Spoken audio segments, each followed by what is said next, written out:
So many of us nowadays are familiar with these old Marshall pedals from the early 90s. This was a run that didn't last very long and was not well received when they came out. Nowadays they fetch ridiculous prices for a number of reasons. So I happen to have on loan to me right now all four. We have the Marshall Guv'nor, the Marshall Drivemaster, the Marshall Shredmaster, and the Marshall BluesBreaker. We're going to play all four of these pedals, talk about the history a little bit. Let's start off here with the Drivemaster. Please remember to like, share, and subscribe, and I hope you enjoy.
All right, first of all, I want to say thank you to Jeremy from Maine Guitars for loaning me these. I'm going to put a link to Maine Guitars down in the description. This is not a sponsored video. This was just a friendly loan. He owns all these pedals. I believe some of them, if not all of them, are for sale, but you can check his website. He's got tons of great, rare, vintage pedals and all kinds of stuff that you can get, as well as guitars and amplifiers and things. So thank you, Jeremy, for giving me the opportunity to do this feature with these classic Marshall pedals. So here's the brief history. 1988, the Marshall Guv'nor comes out. Now, the Guv'nor is supposed to be a Marshall amp in a box, a thick, kind of classic Marshall drive. Actually had a built-in effects loop, which is kind of unique. This was a standalone pedal here, and this is part of why that one looks different. The graphics are different and the enclosure is different. Now, fast forward a few years later, and Marshall comes out with the other three, the Drivemaster, the Shredmaster, and the BluesBreaker. The Drivemaster was intended to emulate the JCM 800. The Shredmaster was designed to be a kind of a high-gain monster, and the BluesBreaker was supposed to emulate a classic Marshall BluesBreaker. Now, you'll notice from the video, I think, at least in my opinion, a lot of these really nail that classic Marshall in a box sound. The one notable exception being the BluesBreaker, and I think that's kind of interesting. The BluesBreaker is just a really great overdrive, and I think it's kind of a tone sweetener and an overdrive, but as someone who owns a Marshall BluesBreaker amp, I never once have plugged in a BluesBreaker or any of its clones and thought, wow, that makes me sound like I'm playing through my Marshall. As opposed to like the Drivemaster, the Shredmaster, and the Guv'nor, where you kick it on for some gain, and it really does get that sort of Marshall in a box vibe. So that's kind of an interesting thing that the BluesBreaker, in my opinion, exists more as just like a straight up overdrive, and that one probably being the most notable ones of these. Now, again, these pedals didn't last very long. They weren't very well received. They were, to my understanding, difficult to work on because of the way they were built. So if they broke down, they weren't easy to get fixed. And, you know, just comparatively with Boss and Ibanez and all of those other companies kind of putting pedals out there, Marshall wasn't really that into it, and they just weren't well received. But later on, after they were discontinued, they got some major star power boost. Johnny Greenwood of Radiohead used the Shredmaster, and of course, most notably, John Mayer used the BluesBreaker. That's kind of the famous one when you talk about guitar gearheads knowing all this stuff. Most people know about John Mayer using the BluesBreaker, and how that kind of reinvigorated the interest in these pedals. Now, Marshall also has a second line of these pedals. They are different. I think they're very, very cool. Those actually nowadays are even becoming hard to come by. But they had a BluesBreaker 2, they had a Guv'nor 2, and then they had a Jackhammer, which I think it is similar concept to the Shredmaster. It's none of them are exactly the same circuit anyway, but that was the Jackhammer was that kind of high gain one. The real thing about these pedals now is that they're collectible because they weren't made for very long, and because they're so sought after now, and there's kind of this mythos surrounding them and everything. They are pretty expensive. So I think for the most part, if you get these pedals, you got to be a collector to some degree.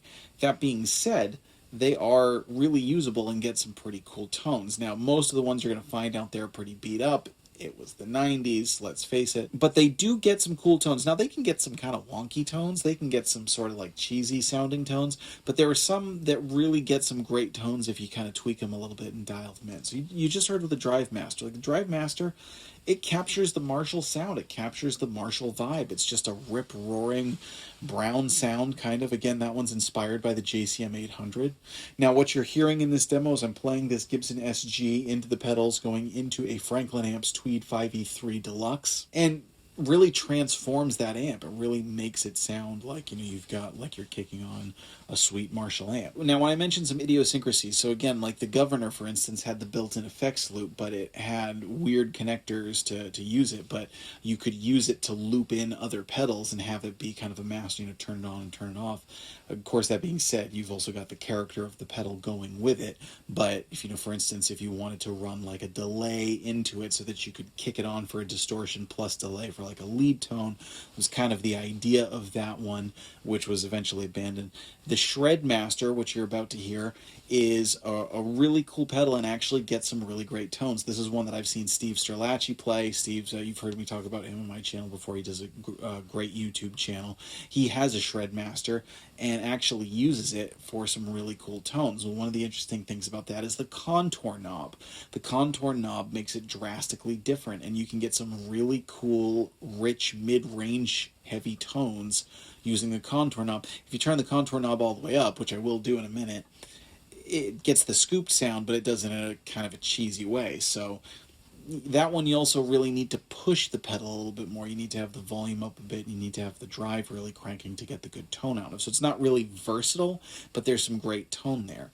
Now, the Guv'nor is a pretty solid pedal. The Guv'nor is a very well respected. A lot of players love the Guv'nor, and even the new Guv'nor is a good pedal. And in fact, I owned one of the new ones, the Guv'nor 2, years ago. And the only reason I got rid of it is because I also have a full-tone plimsoll, and the two sounded remarkably similar.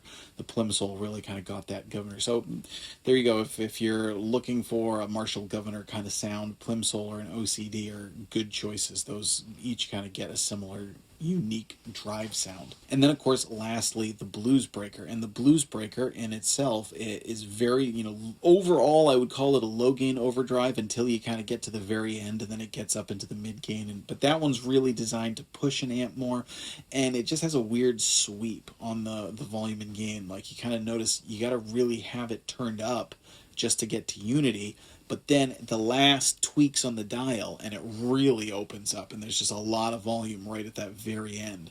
So little idiosyncrasies, but again, great tones, and if you spend a little time dialing them in, you can get some awesome tones. All going back to the point, though, of they're rare and they're expensive. So do you get these as a player?